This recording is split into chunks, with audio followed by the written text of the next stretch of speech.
Welcome to all of you on the first night of Hanukkah 2024.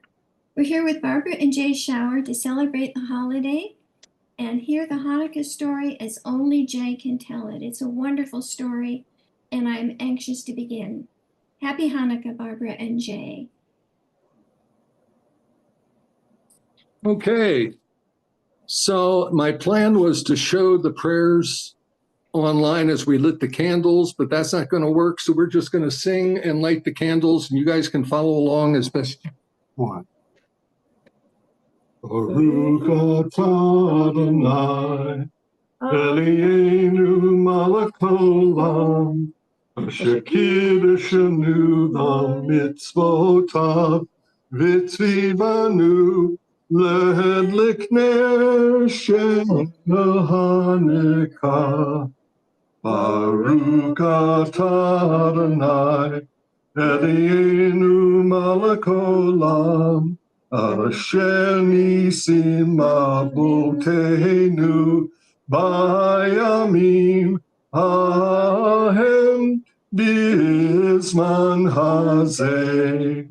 Baruch atah Adonai, Eloheinu melech haolam, shekilinu v'kidimanu v'higianu lazman hazeh. Okay, I'm going to go upstairs and start talking and showing.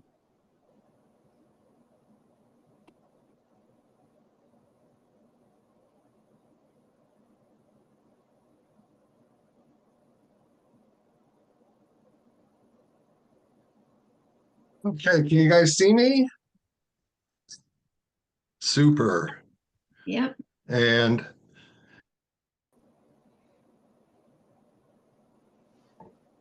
we have a nice crowd here, and we're ready to hear the story.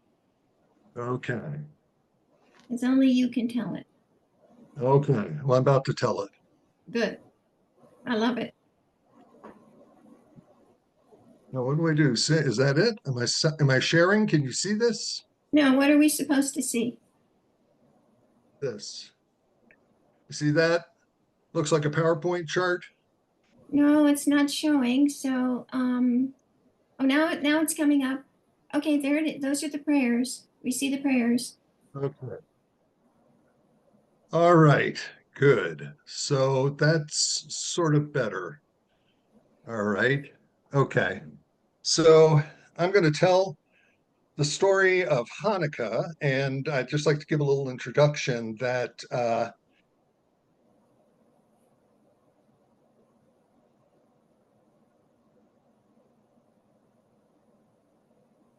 an incarnation of God similar to Buddha or Jesus or Rama or Krishna or Muhammad or Zoroaster. When Mayor Baba talked about the incarnations of God, he said that before God incarnated on earth, he would set out a minor incarnation about 200 years before the major incarnation. And the job of the minor incarnation, who was veiled and did not understand that he was, in fact, an avatar, a minor avatar, the job of the minor avatar was to set the religious, social, and political landscape of the place where the avatar was to be buried. Born. And the minor incarnation that he described for his own incarnation, Mayor Baba said, was Shivaji, who was an Indian hero who helped to defeat the Mughal Empire and set up India in a way that it's like almost now. And give me a second. I just went through crazy stuff trying to get this thing going. I can't believe how difficult it was. Everything that could go wrong went wrong. Anyway, we're online now. So I started thinking about the incarnations that I know about, and the only one I really know about other than Mayor Baba is Jesus. And I started thinking about who I knew who might have been around a couple of hundred years before Jesus was born, who was some kind of hero that changed the way uh, the country that he was born into worked, and that was Judas Maccabees. And Judas Maccabees is the hero of Hanukkah. Judas Maccabees is the hero that cleansed the temple that had been defiled and kicked out the Seleucids who had taken over Israel and returned Israel to a state of holiness. And Judas Maccabees is who we're going to be talking about eventually. But first, we're going to start with the Jews, because to understand what the miracle of Hanukkah is all about, you got to understand the Jews and their lives and what they believed and why they believed it. So when Moses took the Jews out, oh, and I say Jews, I know some people get upset. I don't say like the Jewish people, but I just say Jews. I'm not doing that out of disrespect. It's just because that's what in my books most of them call themselves. So the Jews were taken out of Egypt by Moses and brought to their promised land. And when they got there, Moses set up a whole set of rules about what they were supposed to do every day of their lives. And one of the things was he said that they were supposed to set up a tabernacle. And this is a picture of the tabernacle that was set up after the Jews left Egypt and started wandering around in the desert. It's basically a large tent with a cloth wall around it. And in the tent was a what they called a the tabernacle of the tent, which is had several treasures, and then you can see these treasures on the left hand side is the menorah. On the right side, in front of the curtain, is an incense burner. Toward the bottom of the picture is the table of showbread, and every day 12 new loaves of bread, each baked by a different tribe of Israel, would be put on this table. And behind the curtain is the Ark of the Covenant. So 12 tribes of the Jews who were wandering through the desert had 12 tribes with 12 tribal heads. Each had a tabernacle job to do. Each tribe did different things. The laws in Leviticus are extremely complicated, and they lay out how all the tent claws and everything have to be completely rewoven every year. Somebody has to bring wood for the altar fires, water for the sacrifices. They have to bake and collect the showbread, had to do everything. And all these different tribes had rotated these jobs every few months, except for the Levites, the priests. Here are the furnishings of the temple. These become important later. The bronze basin, the table of showbread, the altar of incense, the seven-branched menorah, and the Ark of the Covenant.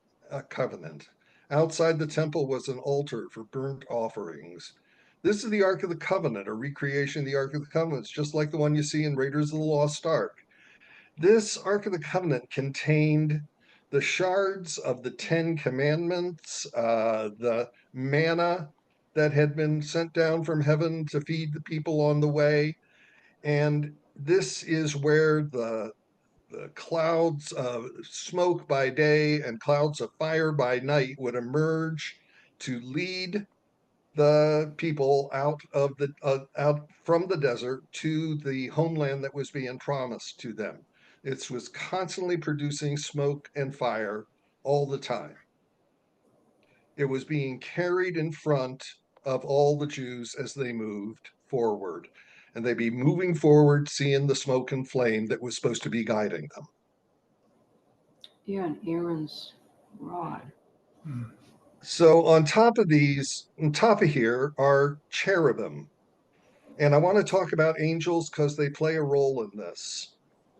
The cherubim are generally thought of as angels, but the angels of this period of the Old Testament were nothing like what we think of as angels. This is a cherubim. A cherubim has multiple wings, multiple eyes, and four faces that are designed. And this is the when the Adam and Eve were kicked out of Eden, it was a cherubim who guarded Eden so that they could not return. Another kind of angel that we talk about are the seraphim. And this is a seraphim. A seraphim is essentially a giant snake with a lot of wings and a lot of eyes. And the cherubim and seraphim would float around the throne of God all the time. And this is the throne angel. This is the angel that is a wheel within a wheel. These are depictions of what is actually in the Bible when they talk about angels, not guys with halos and wings. These things.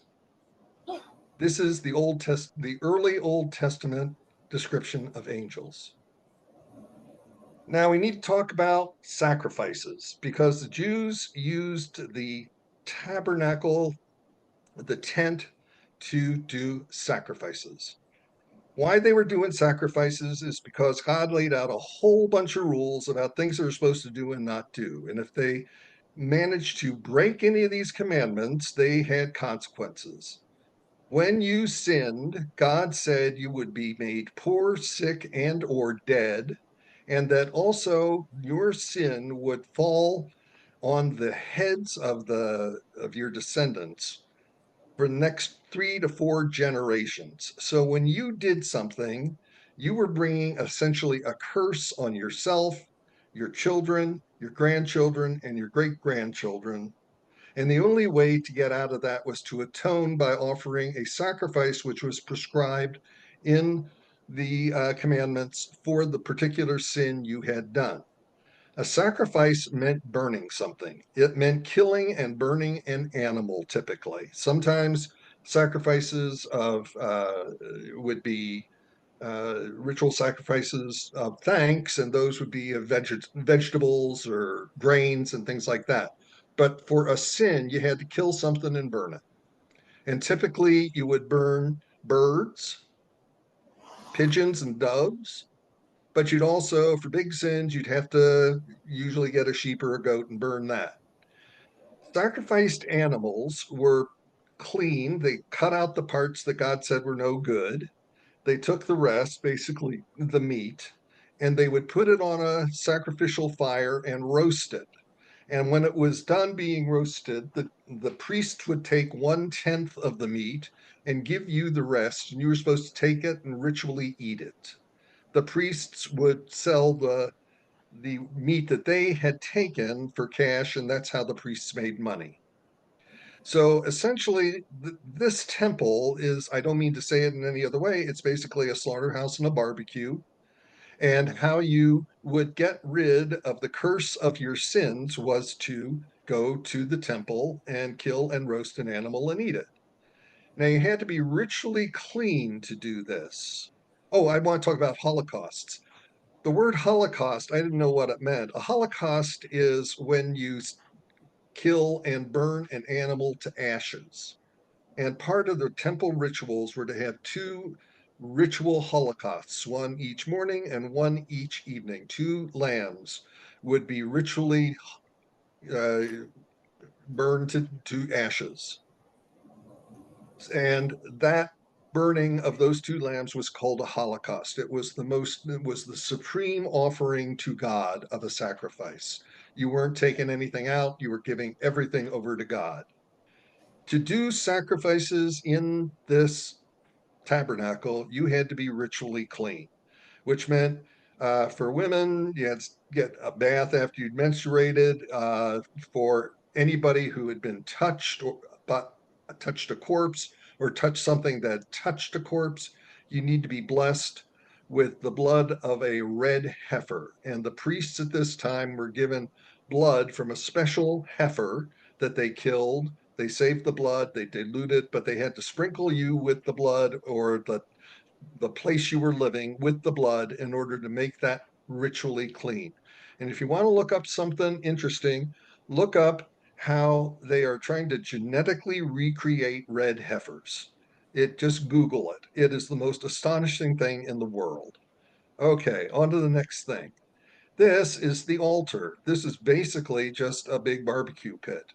This is the altar, and every one tribe would bring wood. This altar fire was kept burning continuously. They never let the fire go out. It was, if they had to move the tabernacle, the idea was they moved the whole tabernacle tent structures whenever the Israelites were moving to the next place to stay. They would carry the burning fire on their shoulders to the next place. The fire never went out.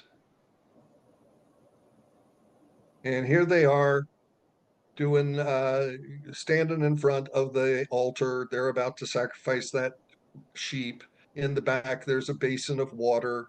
And next to on the right hand side here is the high priest who's wearing the high priest vestments, which are specified in the commandments. The high priest is a big honking deal. The high priest was in charge of everything that was done by the Jews in all the time. He was responsible for making sure everything got done right, and he was particularly important for doing Yom Kippur. The high priest knew the secret name of God. That's how come he was such a big deal. He could whisper the secret name of God in a particular thing. There is a yearly ritual called Yom Kippur. The whole nation of Israel has a whole bunch of sins, and people are trying to get to the temple or the tabernacle to sacrifice so that they won't be cursed by their sins. But you can't catch everybody all the time. And some people are going to forget, and others are going to be lazy. So there was a yearly ritual where the high priest would sacrifice on behalf of the entire nation called Yom Kippur.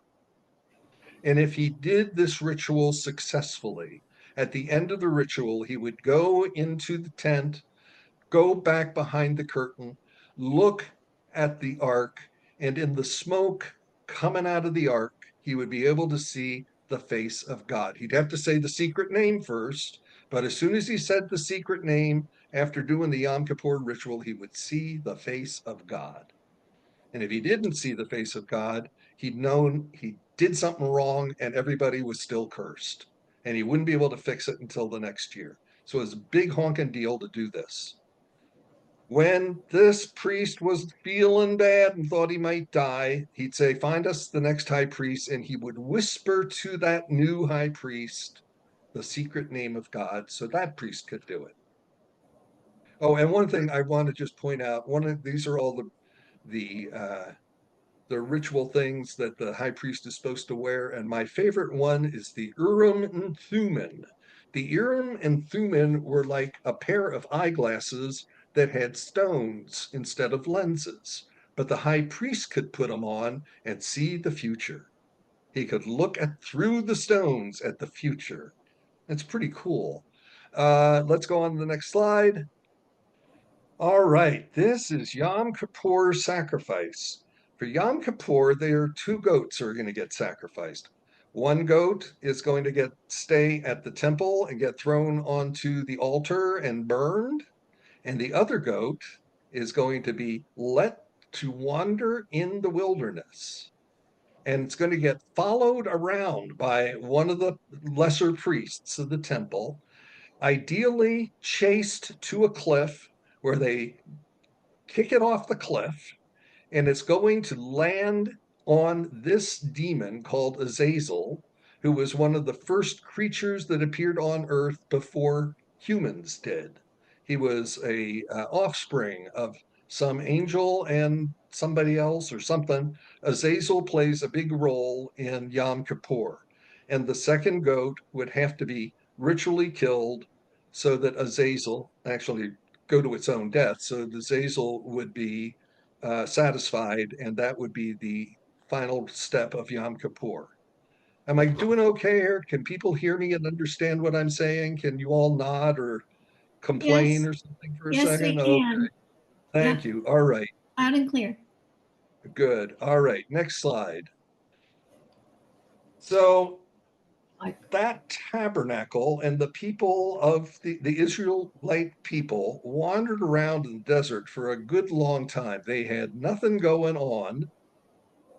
They had no place. They finally ended up stopping places, but they had no kings.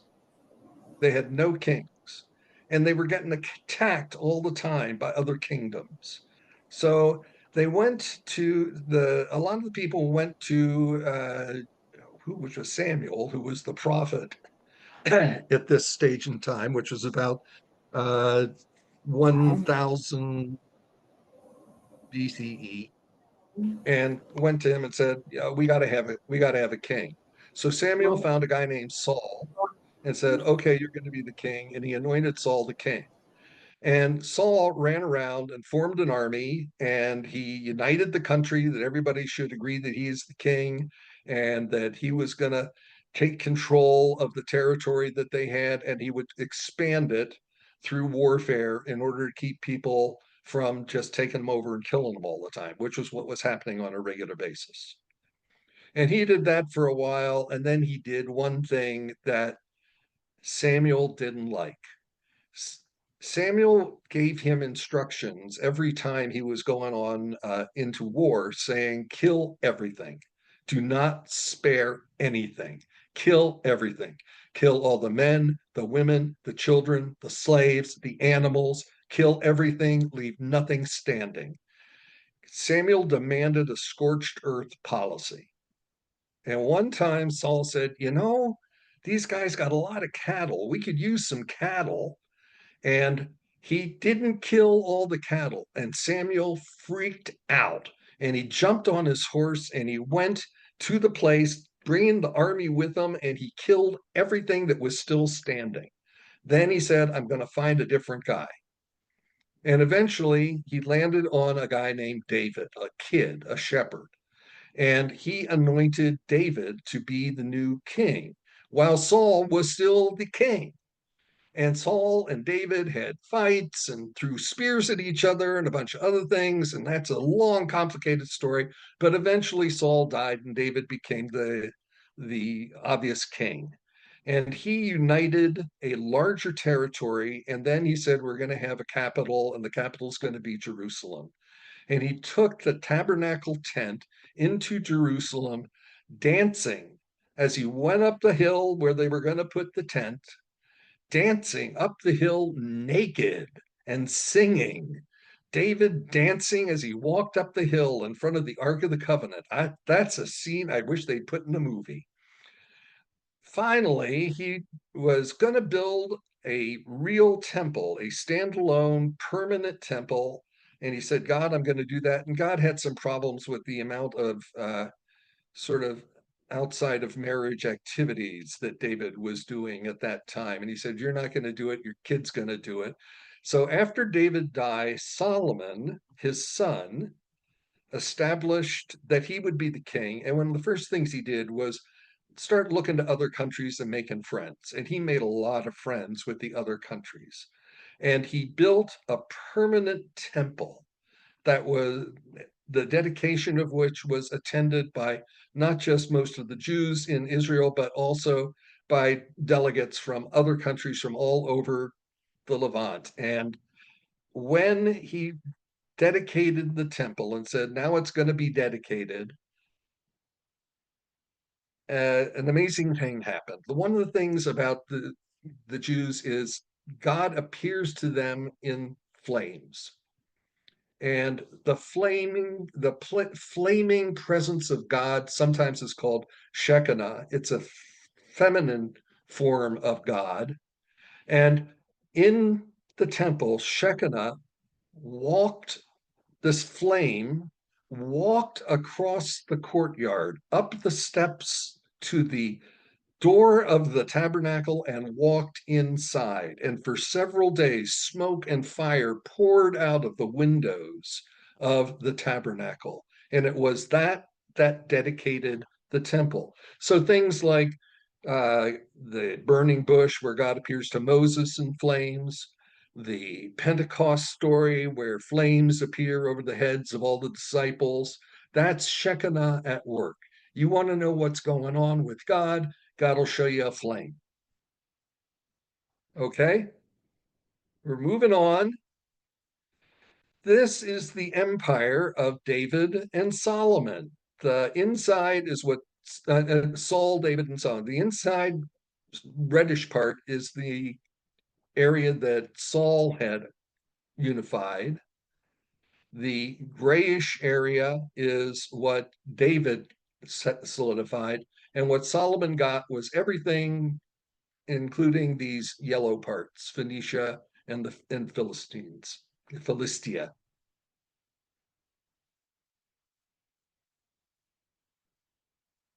This is a imaginary version of Solomon's temple. And it follows the descriptions of what the temple was like in the Old Testament. This is the permanent temple that replaced the tent tabernacles. And there's three things I want to just point out here is there was the outer courtyard, which anybody could walk around in. There's the inner courtyard, which is where you got to go if you were actually worshiping, and they had different divisions, including one side for the man, one side for the woman, and a section in the back for Gentiles or non-Jews. And lastly, there was this inner area is where the priests did their business. This is where the sacrificing got done. This is where the animals were taken. They would they'd kill the animals and hand the roasted parts out. And this temple was basically a fairly busy place with lots and lots of animals going in and getting killed. There was a lot of blood. They had special floors, fake floors built under the temple so that the blood would flow down and eventually go into a river behind the temple. It's an interesting thing. We're going to talk about the courtyards and things later. After Solomon, oh my God, you're going to read the books, the Chronicles and the Kings, all the books of history in the Bible nobody ever reads. It basically follows a pattern. First, there's a good king, then there's a bad king, and then there's a good king who tries to figure out how to clean up the mess the bad king created. The bad kings would literally put idols in the temple and worship the idols rather than worshiping God. And they would start wars. And they would start wars in the scorched earth method. So, because they were doing this all the time, everybody hated them. They didn't just try to conquer stuff, they killed everybody they could find and they killed everything they could find. They were not liked. All the other nations were just saying, oh, surrender. We'll give you a lot of money, or you can take our women as slaves, or something like that. Not to the Jews. They killed everything they could find. They were not nice people, and they were generally hated. The good kings would try to restore some sense of order after the wars, and they would get rid of the idols. And then the next king would show up and redo the same bad king stuff the previous one had done. And this went on for a long time.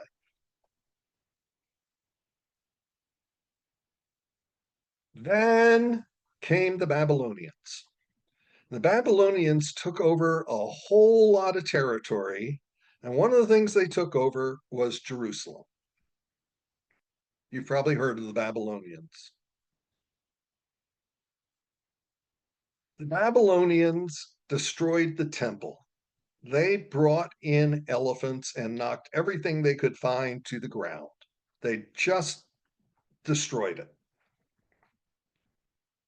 Jeremiah was a prophet at that time, and he knew by prophecy that the Babylonians were coming to do this. So before they did it, he took the temple treasures and hid them. And that includes the Ark of the Covenant, which is how come the Ark of the Covenant is lost. It's lost because Jeremiah put it someplace. Nobody knows where he put it. and they still haven't found it. There's maybe one in Ethiopia that claims to be the lost ark, but who knows? After the Babylonians destroyed the temple, they created what has been called the Babylonian captivity. They took half the Jews and forced them to move into the Babylonian territory outside of David's territory. So they moved them into the central area outside of Jerusalem. And when the temple was destroyed, the Jews that weren't taken away by the Babylonians said, "What are we doing? Let's get out of this fairly unpleasant, dry, nasty place. Let's move someplace nice." So many Jews moved out of the Israel area and all over parts of Asia. The ones that were staying in Babylon were sitting there trying to figure out what happened. And the temple priests were really concerned about this. They were sitting there going, "Hey, I thought God was supposed to take care of us. And look what he did. Now we're all sitting in the middle of Babylon, for God's sake. What's going on?"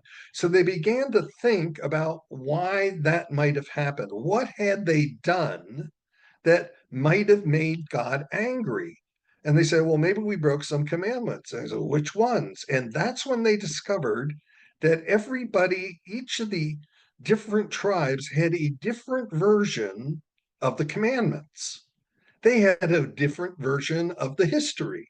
Each tribe had developed its own individual version of what happened and how, and what you were supposed to do and what you weren't supposed to do.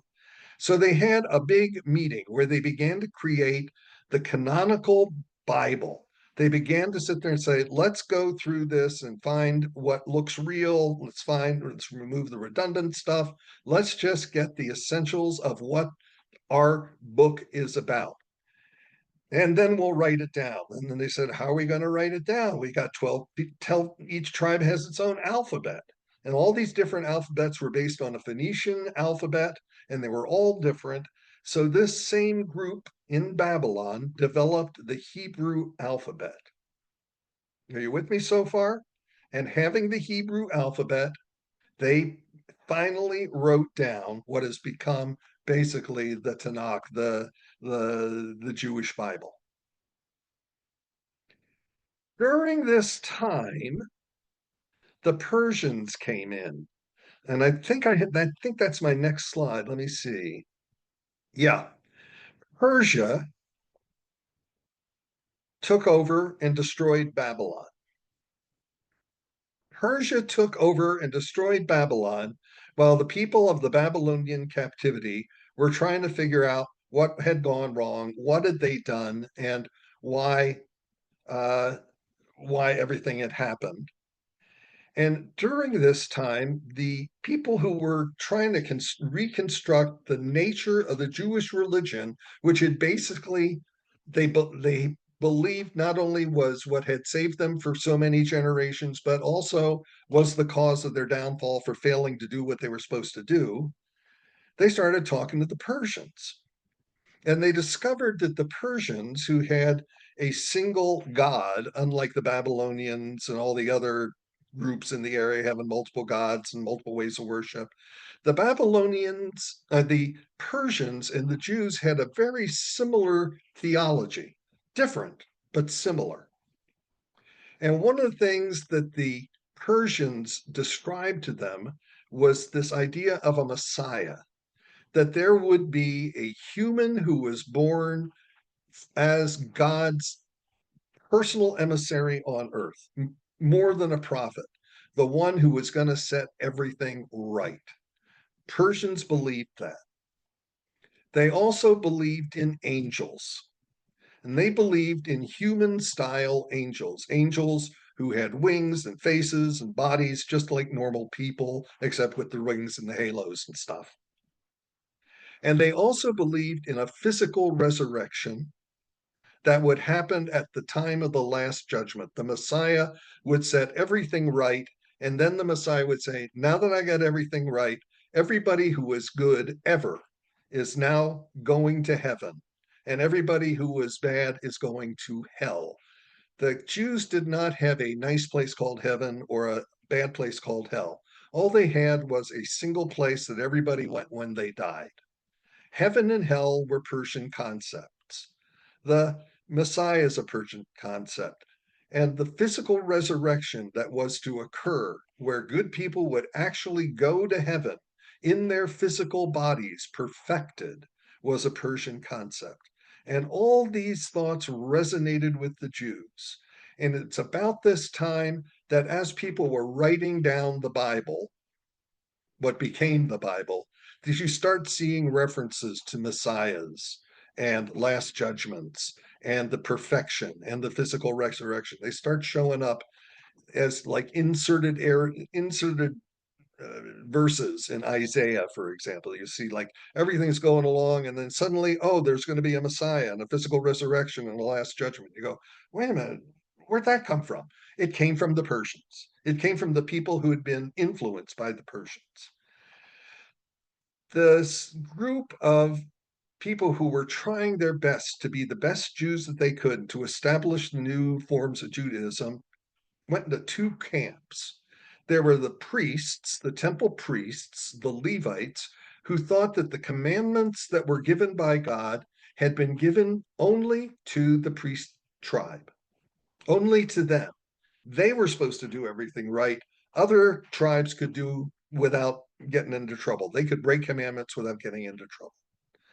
And there was a second group who called themselves rabbis or teachers, and they believed that the commandments applied to everybody.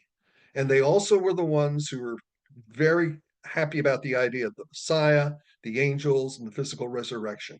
They began to promote these ideas. There were two camps: the Levites, who became known as Zadoks, which was the name of the first high priest, and the rabbis, who were known also as Farsis because they'd learned how to speak Farsi so they could talk to the Persian. And when you read in the New Testament about the Sadducees and the Pharisees, what you're reading about are the Zadoks and the Farsis, the priests who believed in things that only applied, the commandments only applied to them, and the rabbis who believed that the commandments applied to everyone. And there are all kinds of interesting twists with that. The Persians, as I said, had taken over Babylon, and they now were in control of Jerusalem. So now we got to get into an interesting thing about the Persians. The Persians conquered Babylon, and they did not believe that the right thing to do was to take a whole bunch of people hostage and leave them in some place in Babylon. You don't just take people hostage. What you do is they're slaves, but you don't treat them like slaves. You send them back to their homeland and you make them work and pay taxes. The Persians basically thought the best way to get more money into Persia was to just tax the hell out of the people they had conquered, not to turn them into actual slaves, but free people who were making money on that would get paid as taxes. So they sent many of the Jews back to Israel. Many of the Jews in Babylon decided not to return to Israel. And they also said that they had found in Babylon some of the temple treasures. And one of the things that they found was something that they called naphtha. I told you that the fire in the altar was never supposed to go out, but there was no temple. So what happened to the fire? Jeremiah had taken the fire and put it into some large clay jars. And when they opened the jars, the flames burst out. Somehow the flames continued for the whole time that they were hidden by Jeremiah. And so they gave them back like the menorah and the showbread table and the incense burner and a bunch of other things. They couldn't give them back the ark. They never found the ark. And the Persians then funded the rebuilding of the Jerusalem temple. The second temple, the Farsi temple, as it was sometimes known, that had no ark. And remember that the ark is how you do Yom Kippur. Ark is how you atone for the sins of the nation. Without it, you haven't got a way to make the nation pure. Are we good? And the priests and the rabbis went back to Jerusalem to rebuild the temple, and they argued and were testing all the time, trying to be the ones in control. All right.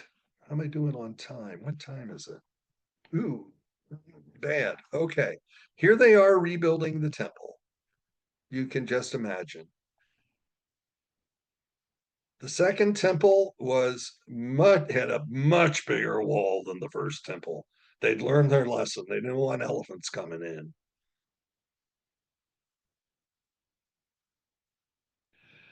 Then Alexander the Great. Alexander the Great conquered Persia, and he introduced Greek language, Greek thought. Then he died. This is Alexander's empire. It's basically everything that Persia had and more. And Jerusalem was right in the heart of it.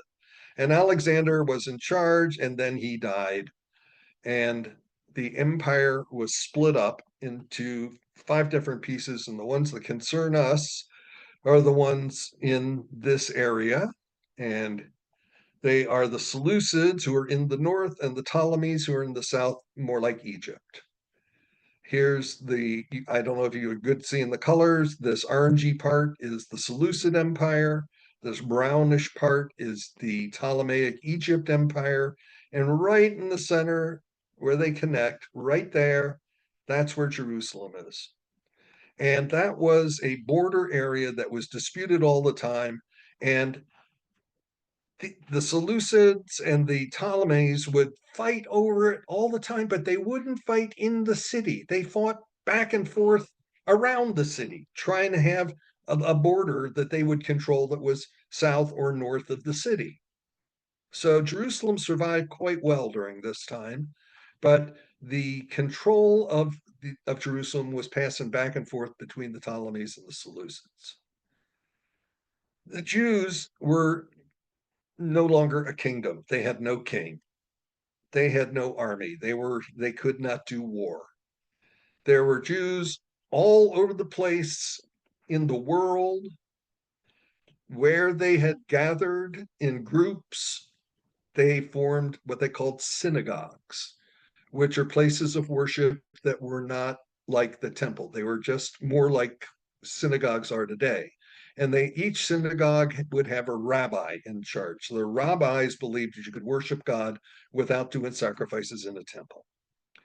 They would communicate these colonies of the diaspora by letters written in Hebrew, while the rest of the world was beginning to speak Greek as its common language, its lingua franca. The common language before had been Aramaic in the areas around Jerusalem. Now Greek was taking over. Greek thought was taking over. Greek god worship was taking over because Alexander had brought the Greek consciousness into this area. Jerusalem was being regarded, interestingly, as a place where the physical resurrection would occur. The rabbis were doing a good job of promoting this idea of a Messiah and a last judgment and a physical resurrection that would occur around Jerusalem. And a lot of people from a lot of different places started going to Jerusalem to see about getting tombs in Jerusalem so they could be there when the resurrection happened. They wanted to make sure they were close to where the resurrection was occurring. They also established that healing was something that would take place in Jerusalem. And more people began to go to the springs and places of healing like Bethesda, where healing occurred. That's how come in Jesus's time there were so many lepers lying around in Jerusalem and sick people on pallets they had to get carried around that you read about in like New Testament stories, because tourists were basically coming, people who were not believers but wanted to be there to absorb the spiritual power of Jerusalem. they were leaving a lot of money in Jerusalem. They would offer money to God as part of their desire to be chosen for physical resurrection. They would offer money to the Jewish God, to the temple. They would put gold chains on the temple. They'd put gold bracelets on the temple.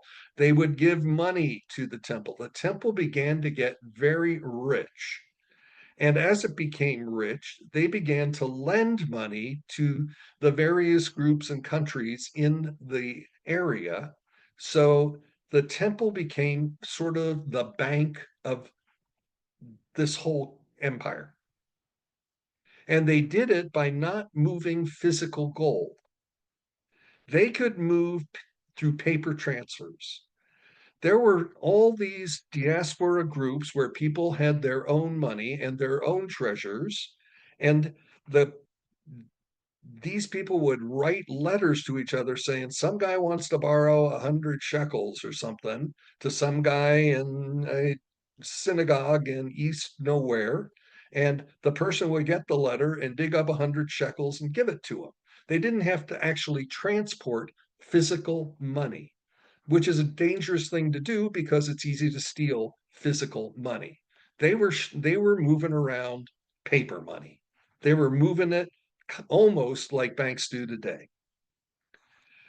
Also in Jerusalem at this point, both the Egyptians and later the Seleucids thought what we need to have in Jerusalem is a big building right next to the temple so we can keep an eye on these darn Jews. God knows what they're going to do next. So they built a 5-story citadel next to the temple, outside the temple walls, and they put large numbers of soldiers in there. And those soldiers would patrol the streets of Jerusalem and keep order and beat people up that they didn't like and things like that.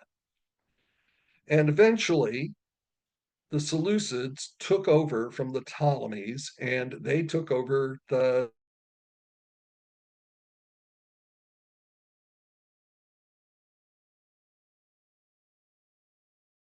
Seleucus IV and Antiochus IV.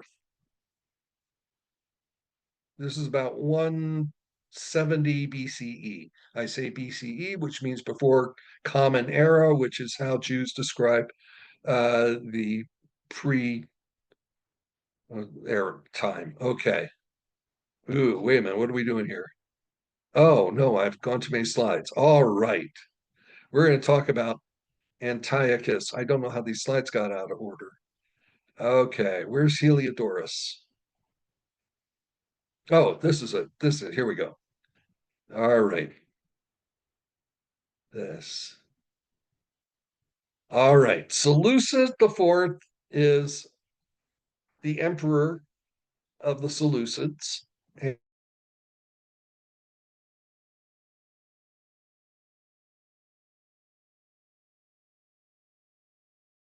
the temples in his little empire for their treasures. He sends soldiers out to grab as much as they can and bring it back to his capital in Antioch.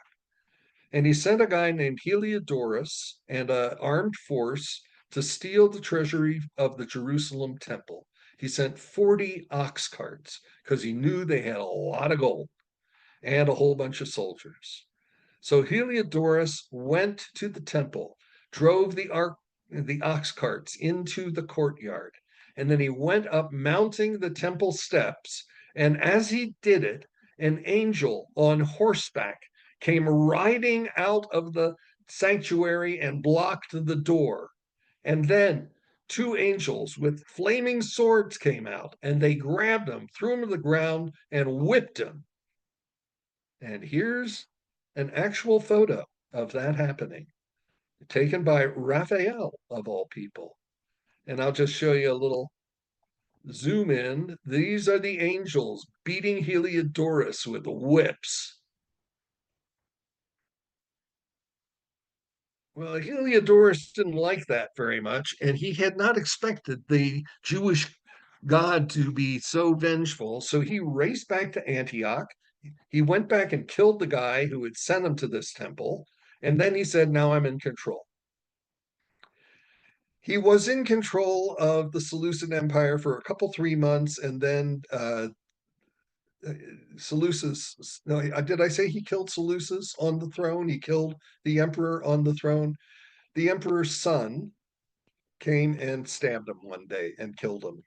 And that's 2 or 3 months later. And about 2 or 3 months after that, his uncle, who was kind of his hand of the king, began to poison him. And within 3 or 4 months, he died. The nephew died of the poison. The kid died of the poison.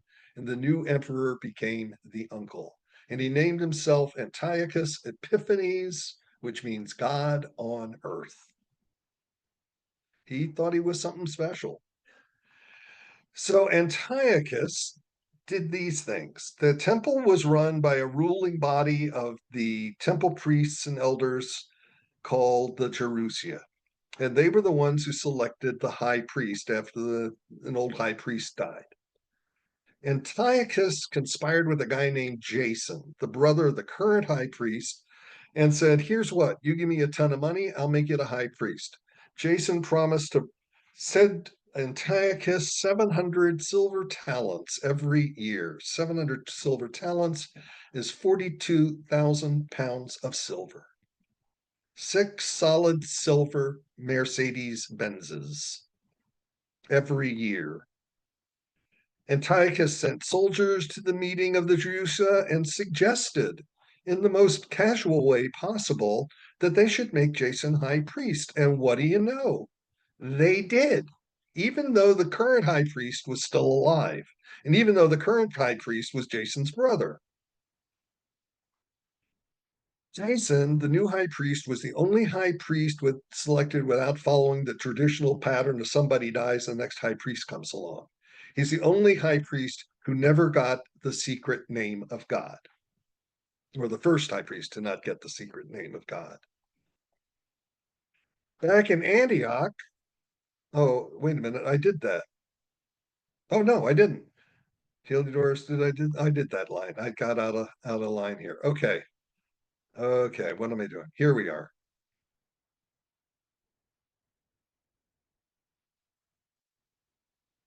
This yearly transport of 42,000 pounds of temple silver was supposed to be an annual thing, and it was for the first couple of years. Citadel was re-garrisoned with Seleucid soldiers, and Antiochus, remember the inner and outer courtyard?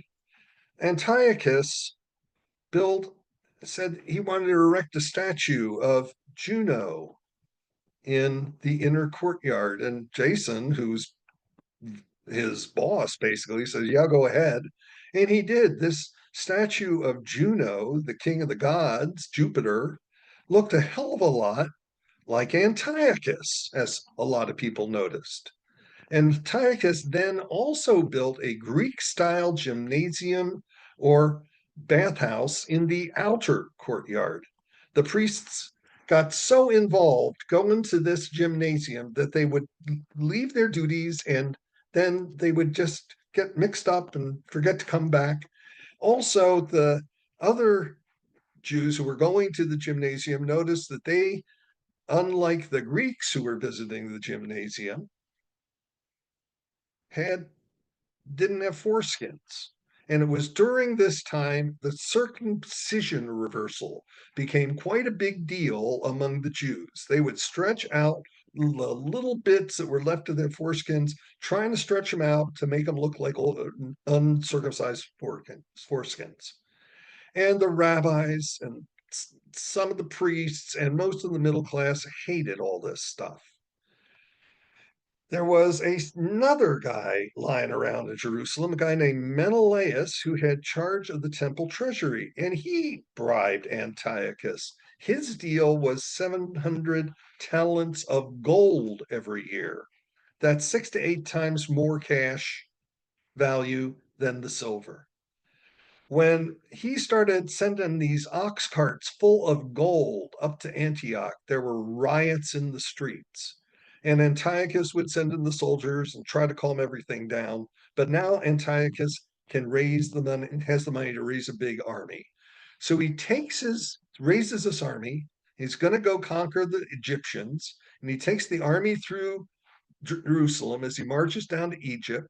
And Menelaus makes everybody in the city come out and cheer, "Yay, Antiochus!" And it helps if you got Seleucid guards to encourage this kind of behavior. And Antiochus went through and he felt so happy because all the Jews loved him. He got down through the desert, getting close to Egypt, when the Egyptians, who had formed a defense pact with Rome, sent out a single lone general to face the whole Seleucid army. One general on horseback got off his horse, said, "You don't want to do this. You will be an enemy of not only Egypt, but of Rome." And Antiochus said, "Yeah, I'll think about that." And the general then, in the desert, drew a line around Antiochus, a line in the sand.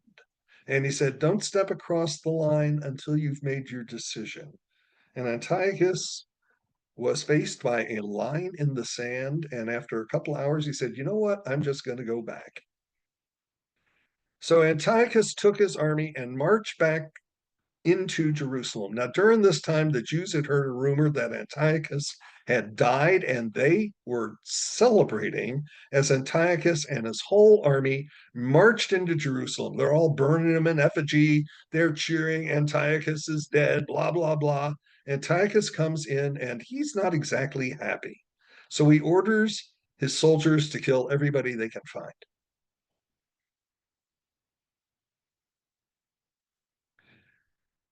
Antiochus thought about what had happened, thought the problem wasn't the Jews. He thought the problem was Judaism, that the Jews thought they were special. They didn't have to obey his rules. So what he decided to do was to destroy Judaism. He confiscated all the Torah scrolls and burned them. He outlawed circumcision, and his punishment was if you circumcised a newborn, they tied the newborn around the mother's neck, and then they took the mother to the top of the temple wall and they threw her off with the baby and killed her. This was not altogether popular. Antiochus then did purity tests. He went around the country taking with a bunch of soldiers, and the test was he handed you a piece of pork, and you either ate the pork or you got killed. That was the purity test, which brings us to Mattathias. Mattathias is the other big hero of Hanukkah. Mattathiah was a priest living in a place called Modain. The whole town was one day called out for the purity tests. Everybody's out there looking at this, and while they're doing testing, everybody's eating pork. Everybody's eating pork. Finally, an old guy stands up and says, "I'm not eating it." And they said, "Look, here's a piece of chicken. You pretend to take the pork. You eat the chicken. We're all doing it. We're all pretending." He said, "I'm not pretending. I'm not going to do it." And he told the soldier who was in charge, "I'm not going to eat the pork." And before the soldier could kill him, Mattathias took his staff and killed the soldier. And the crowd went wild. And Mattathias said, "All those who fear the Lord and love his laws, follow me." And he led the whole town into the hills. We good so far? This started a very disorganized rebellion. There were hundreds of people from hundreds of towns that heard about this and went into the hills looking for Matthias and his group of rebels. They were not organized. They had no weapons because there were no weapons allowed to the Jews. So they had farm limits, they had pitchforks and axes and stuff. They had slingshots because they were shepherds who used slingshots. They didn't have tents. They didn't have food. They slept in caves. And unexpectedly, they managed to do a lot of unpleasant damage to the Seleucid troops. And the troops are going like, "Where's the army? It's just a bunch of guys." And then these guys would attack them and kill a bunch of them.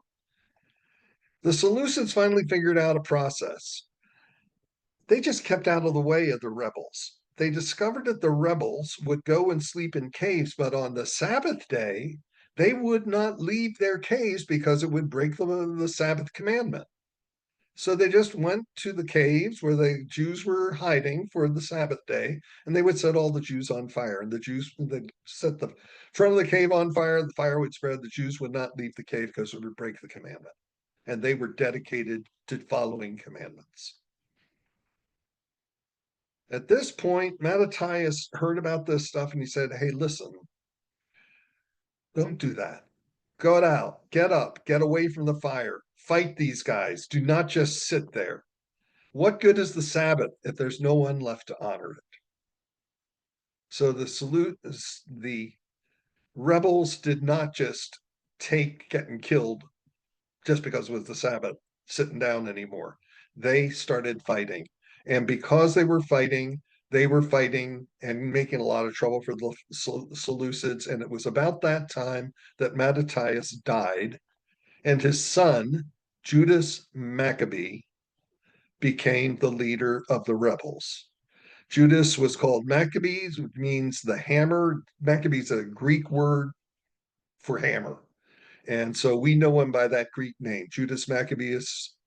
And his followers were called the Hammers. Everybody was a hammer. He was organized. He organized attacks. He stole Seleucid weapons. He stole their armor. The rebels started winning. They started winning so much that Antiochus set a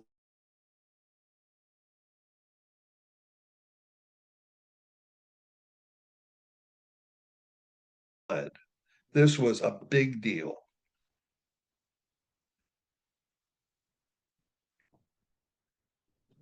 The rebels finally recaptured or returned to Jerusalem, and the Seleucids just let them in. They did not want to have anything to do with the rebel army that was so fiercely killing Seleucids. And then the rebels actually saw the temple, and it was horrific. The temple had been completely desecrated. The Jews that had remained in Jerusalem had taken up Seleucid ways. They desecrated the temple. There are animal corpses all over the place, dogs and pigs. There was pig shit spread on everything. The tabernacle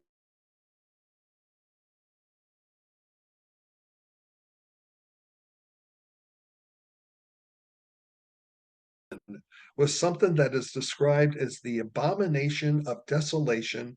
And it is so horrible, according to the people who said they saw it, that they won't even describe it. Nobody knows what it was, but it was horrifyingly bad. The Jews looked at this in despair.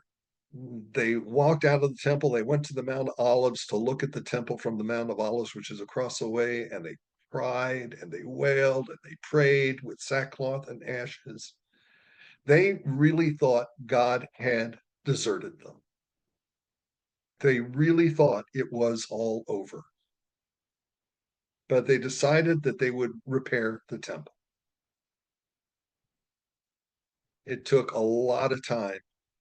They took the abomination of desolation and they buried it in the desert. They couldn't even figure out a way to destroy it well enough. They washed all the walls, they washed everything. They built new versions of the treasures.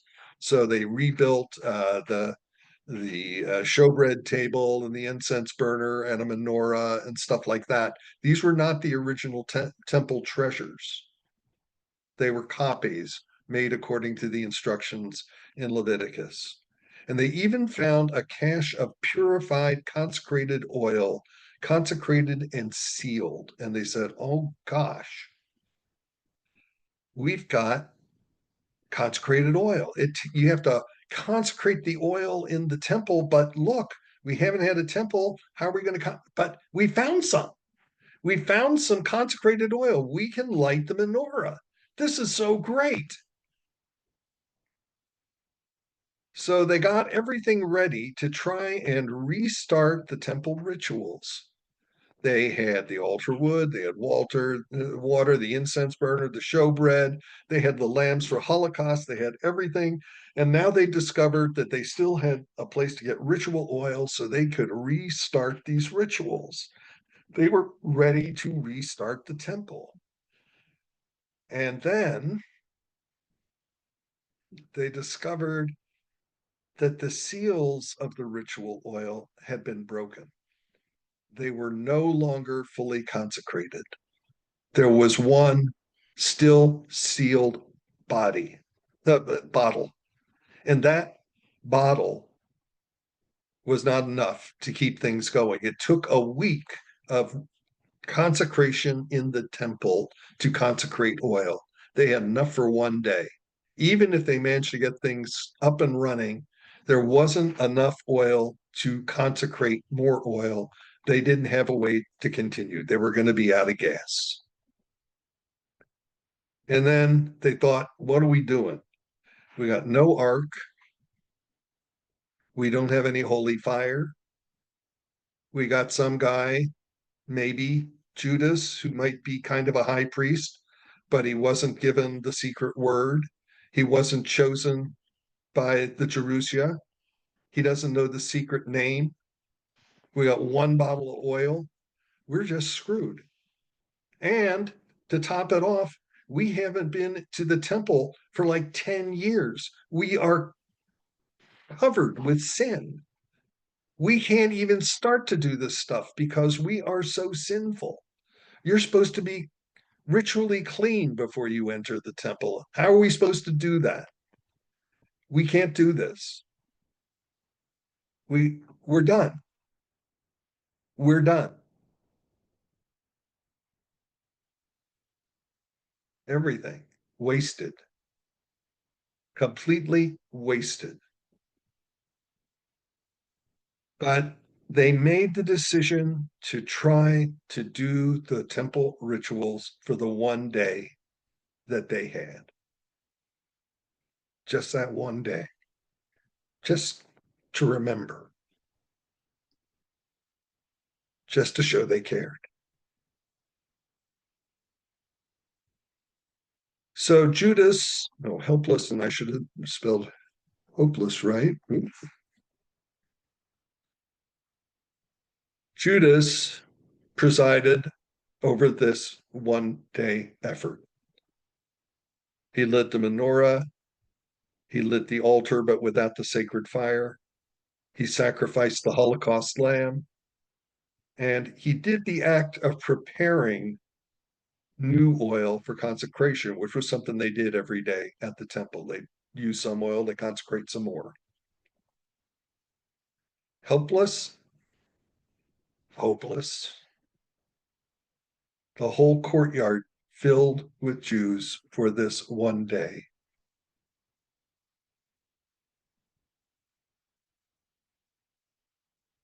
And this is the miracle.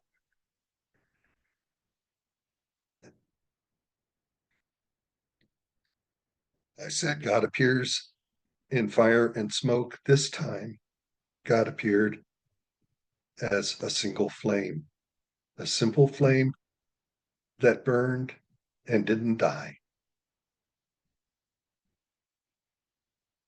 The flame that lasted long enough for more oil to be consecrated. A flame that set the temple back into living motion.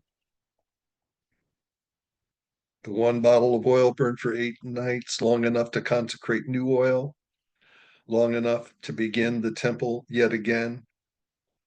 And the Jews realized that although they were sinful, although they were covered with sin, God had forgiven them. God had consecrated them without doing a bunch of rituals. He loved them just as they were.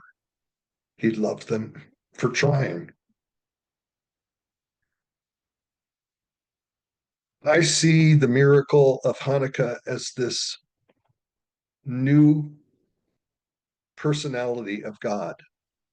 The God of the Jews was angry, vengeful, hateful, just you're going to be poor, sick, and dead because you don't do exactly what I say. You can try as hard as you can. You might get out of it. New God just loved them. He just loved them. It was a different kind of God.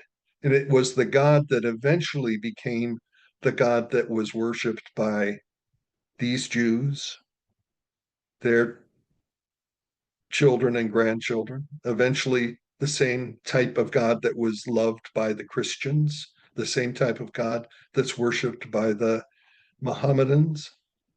This is the start of the God that the Judeo-Christian Islamic culture that we are part of.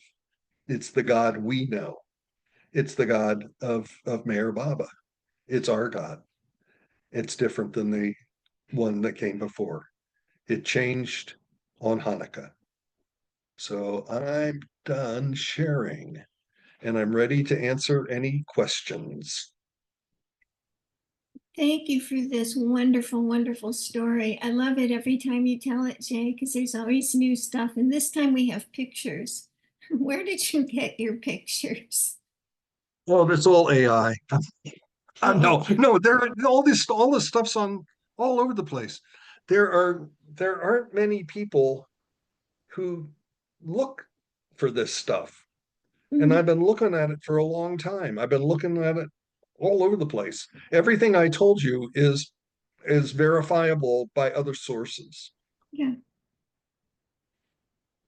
it's a fabulous story. I love it. Um, we have some people here. Would anyone like to ask a question or make a comment? Because we've got someone who can give you some great answers, and that's Yeah, Jay. and I'm funny. I bet Barbara too.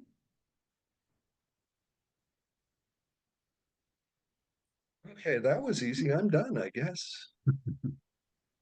Yeah, wow. Well, I've got a question, Jay. This is John. And that is, do you think that the ancient Israelites just didn't understand that God was so full of love and thought he was no. vengeful? It seems God to, presented him God presented himself as a vengeful God of justice as he stated justice to be. did He Bob was did Bob he ever say anything about that? no, That you not that I know of. Yeah. I don't read Baba's stuff. I read Old Testament stories. No, but if you look at it as a personal journey, maybe when we start our personal journey towards God, we start of thinking of him as that way, thinking of God as being, Oh well, yeah. This I'm is this suffering, is so he's this is punishing very typical. me. Yeah. I mean, look at how the evangelical Christians promote themselves. Like you're all going to hell unless you do what I say. That's very much the God of the Jews at this time.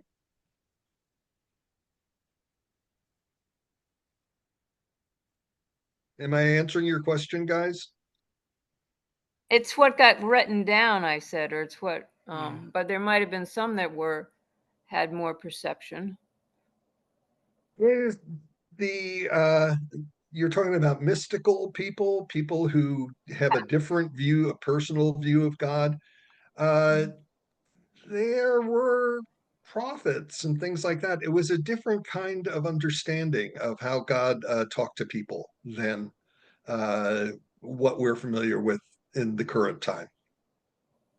And when you see it as a before and after story, to me, it makes a lot of sense that it was this moment where the perception of God as merciful began to emerge.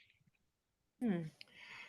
Jay, I never knew that. have It's you good to know. studied what the Persians believed way back then? Whether they believed that God was a loving God, or was it more congruent with what the Their God was merciful for people who did right. There was not that same thing of expiation and atonement for sin. They said, you just figure out how to live a good life, and eventually the Messiah will come down, raise your body, and send you to heaven. Live a bad life, and you're stuck in the earth forever, and then you go to hell.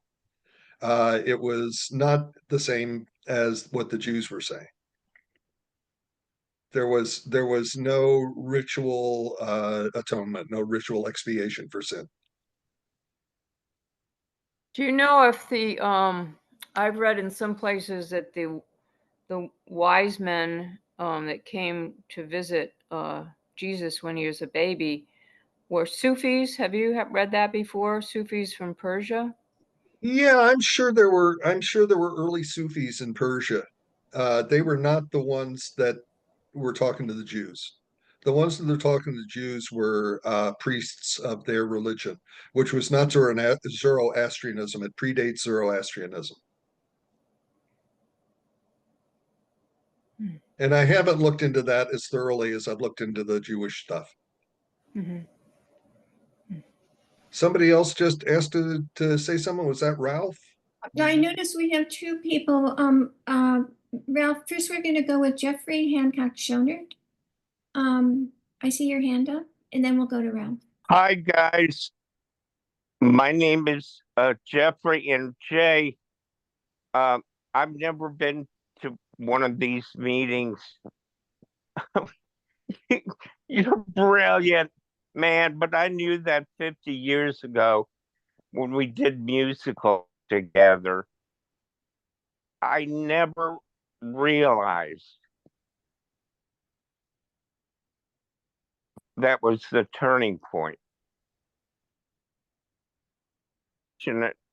Forgiving God Yeah. can You know, listen to people this treat broadcast again. They Thank treat you. Hanukkah like bargain basement Christmas, like somebody, just like, yeah, we give out presents and stuff like that. The Talmud that was from the about 1000 CE in the 700 to 600 to 1000, the Jewish scholars who wrote the Talmud were so overwhelmed by the greatness of Hanukkah. One of the lines in the Talmud is, a man should sell his own clothes if necessary to buy the oil for the lights of Hanukkah. And that's how seriously they took it. They said to put the lights outside so everybody could see them, because the Hanukkah story was for everybody, not just for Jews. And I think that's a wonderful thing. And it's why I don't feel bad about being a cultural appropriator and telling the Hanukkah story. Like, I liked lighting the candles. I liked singing the blessings. It's for me and for everybody, according to the Talmud. Thank you, Jay, for answering that. And now we have Ralph with a question. Yes, Ralph. Yeah, I think we covered a lot of ground, Jay, and I got lost about 2/3 of the way into it with If you didn't get lost before that, Ralph, I didn't do my job. so time year wise, can you say about where we began? And then Yes, we the story. Alexander was about 200 BC, was something like that. Is that right? Yeah, 250-ish, 250-ish BC. The And Persian, Antiochus shows up at 170 BCE. Antiochus was it? Okay, but you started out way before Antiochus, much Right, earlier. because if you don't understand where the Jews were coming You from, it's were very about- hard to understand. Yeah, Oh, yeah. that was 2,000 years ago, more than 2,000 years ago. Started out 2,000 years. Tonight, Yeah, we were covered from that we covered point. 2,000 years in an hour and 15 minutes. I know from the Bible, the Persians that was all the book of Ezra, Cyrus the Great, Right. the emperor of that Persia that defeated the Babylonians and right. That's And about 300 BCE. most of the things on Cyrus are around 540, 570 BC. Yeah. I get confused, but yeah, it not sounds now- about right. Not published, but the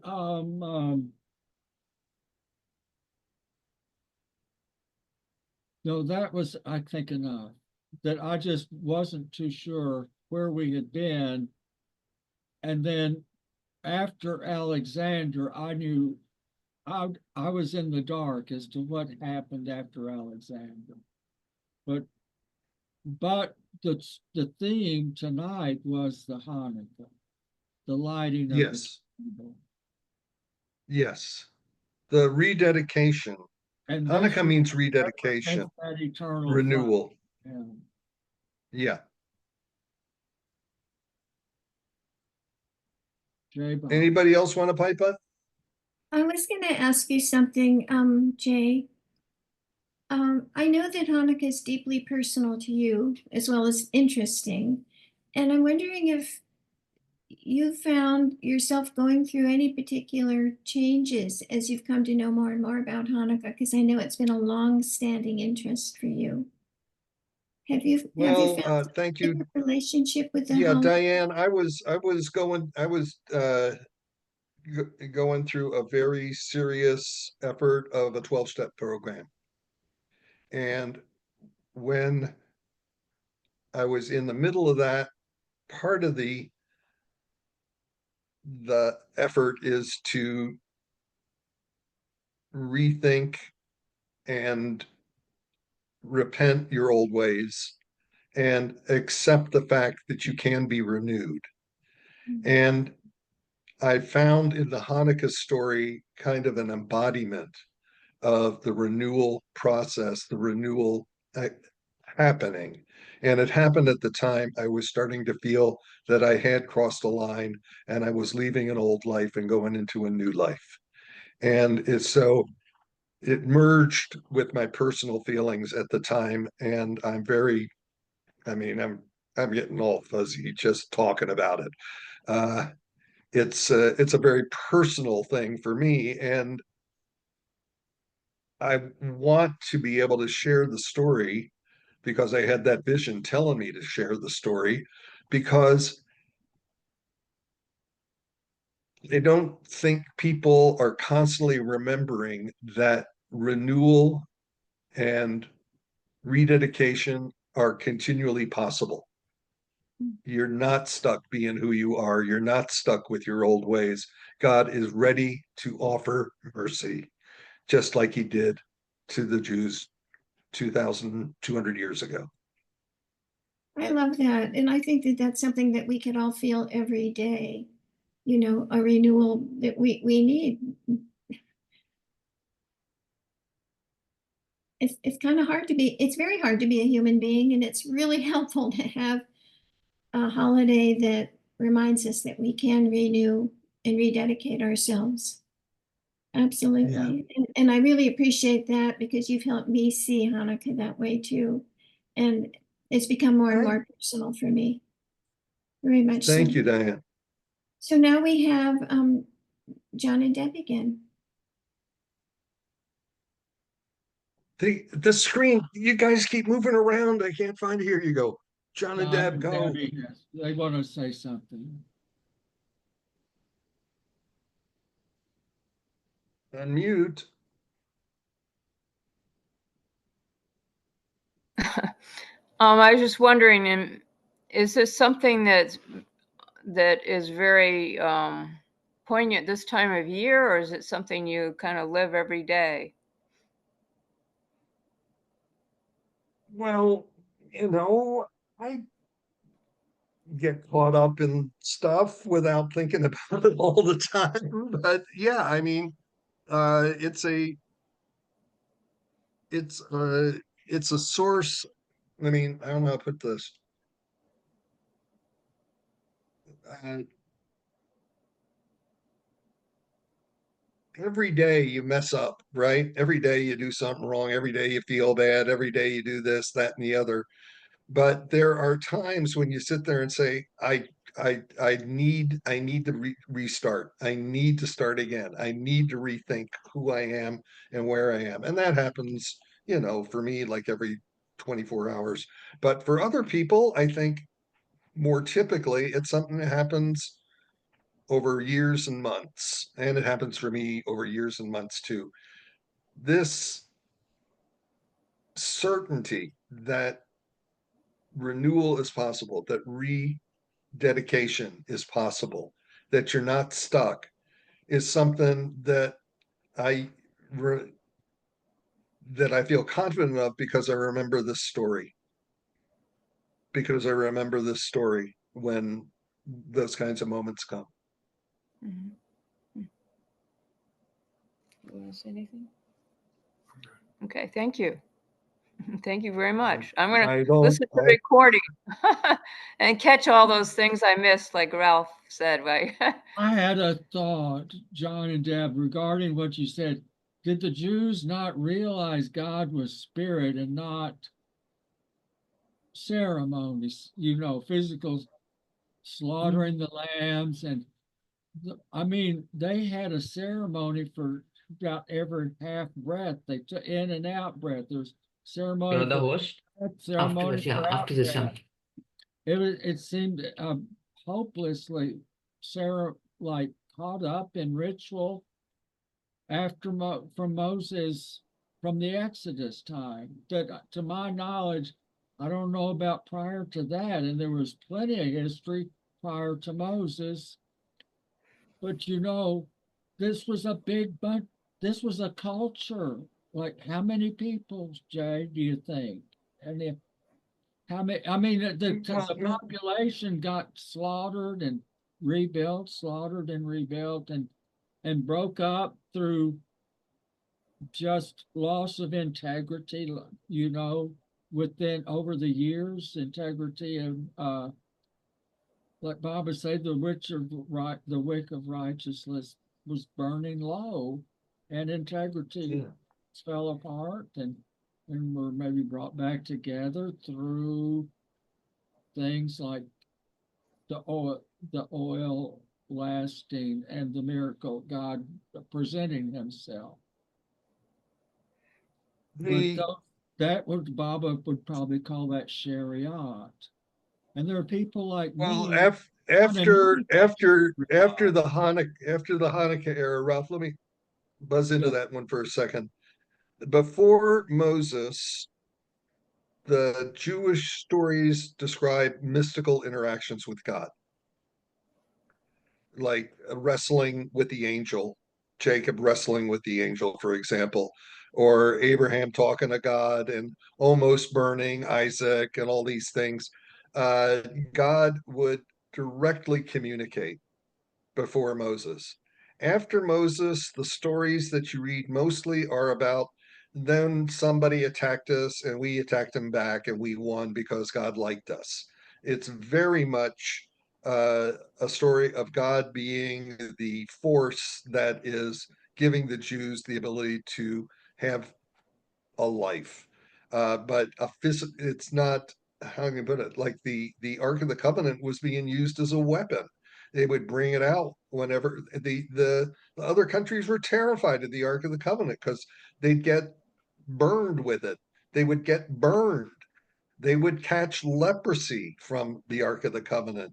The Philistines stole the Ark of the Covenant. They thought that would take care of everything, and they put it in a temple, and everybody in the Philistine temple died the next day.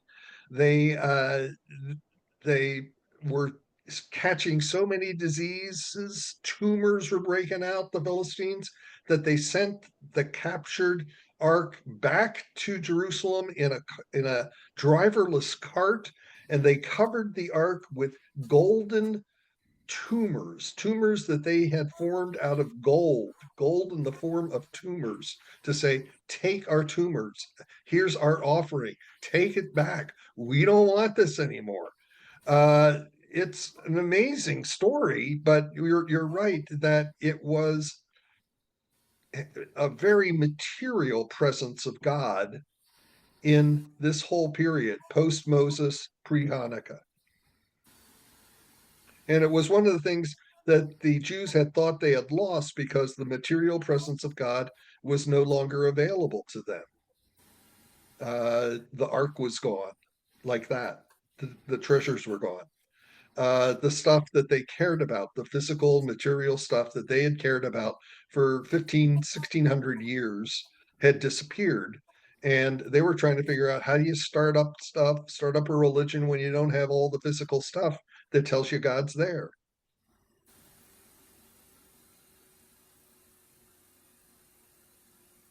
I think that I may be incorrect.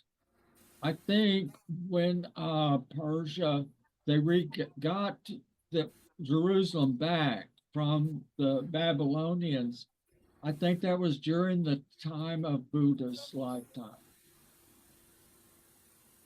And that's just I don't know. I just thought that was an interesting idea. I think it was. Yeah. Thank you, Ralph. Okay. Let's move on. Tina has raised her hand. Yes, Tina.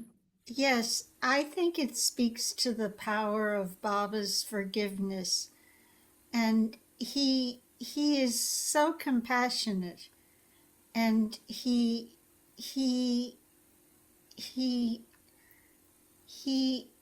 just does everything for us. And the power of making amends is the tool that I use. Thank you. Thank you for your comment, Tina. I really appreciate it. It's tough to make amends. Yes, it is tough to make amends. But I don't have a problem with it because I think everything's my fault.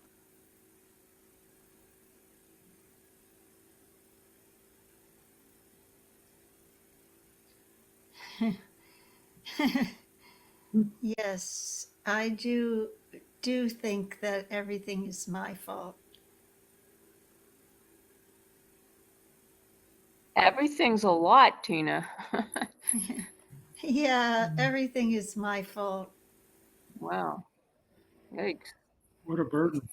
You mean your personal life, Tina? Is that what you mean?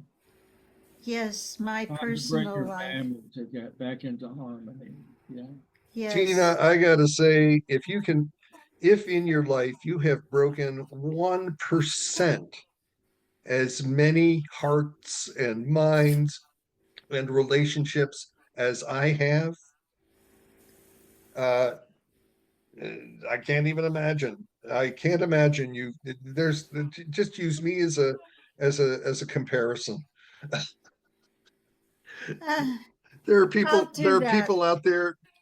There are people out there breaking things right and left, and I've definitely been one of them. I still am, much more than I'd like to be. And then we have Hanukkah. Thank you for that comment. So I don't see any more hands raised, and I think we've had a really wonderful meeting. I'm wondering if there are any last comments from anyone? No, I want to be the co-host though.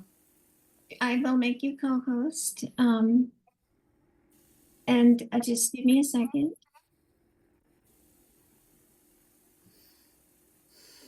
Okie doke. But if there's nothing else, then Jay, do you have any last words, or shall we just say Happy Hanukkah? Happy Hanukkah, everybody. There you Merry go. Christmas. Happy Hanukkah. And Merry Christmas. Wonderful program, Jay. Thank you.